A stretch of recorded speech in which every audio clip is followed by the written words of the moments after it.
নমস্কাৰ বন্ধুসকল, আজিৰ ভিডিঅ'টো মই বাৰু ফাৰ্মৰ পৰা ষ্টাৰ্ট কৰিলোঁ। মই প্ৰথম আপোনালোকক মোৰ ফাৰ্মখন দেখাওঁ। এইখন মোৰ ফাৰ্ম হ'ল। মুৰ্গীৰ বয়স প্ৰায় 21 দিন হৈছে। 21 দিনত প্ৰায় 800-850 মান এভাৰেজ আছে বাৰু। কেনেকৈ আছে জনাব। মানে যিহেতু মোটামুটি ঠিকে আছে, এভাৰেজখিনি মিলি আছে আৰু FCR খিনিও মিলি আছে।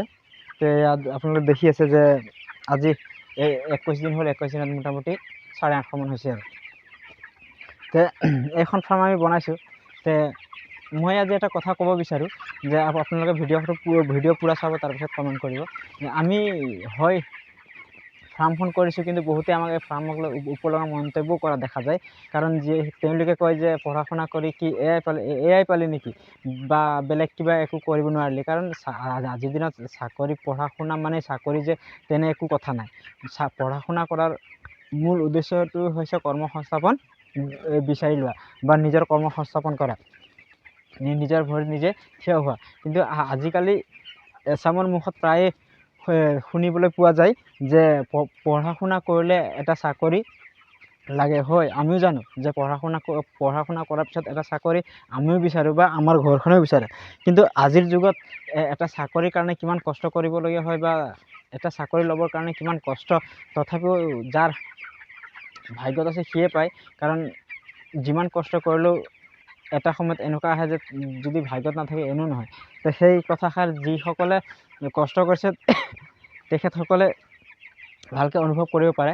কাৰণ কষ্ট আমিও কৰিছিলোঁ, এটা সময়ত খুব কষ্ট কৰিছিলোঁ, কিন্তু আমাৰ ভাগ্যতে নাই চাগে, সেইকাৰণে নহ'ল বাৰু। একো কথা নাই। চাকৰি নাপালোঁ বুলিয়ে যে আমি একো কৰিব নোৱাৰোঁ তেনেকুৱাতো একো কথা নহয়। চাকৰিটো নাপালোঁ হয়, কিন্তু আমি অন্য ধৰণে আমি জীৱন নিৰ্বাহ কৰিব পাৰোঁ, বা আমাৰ জীৱনটো পৰিচালনা কৰিব পাৰোঁ। মুঠৰ ওপৰত চাকৰি হ'লে জীৱন এটা সুখৰ হ'ব নোৱাৰে। নিজে মনে বিচৰা কাম, নিজৰ মন পচন্দৰ কাম, যিকোনো কামেই কৰিব লাগে, তেতিয়াহে মানুহে সফলতা অৰ্জন কৰিব পাৰে।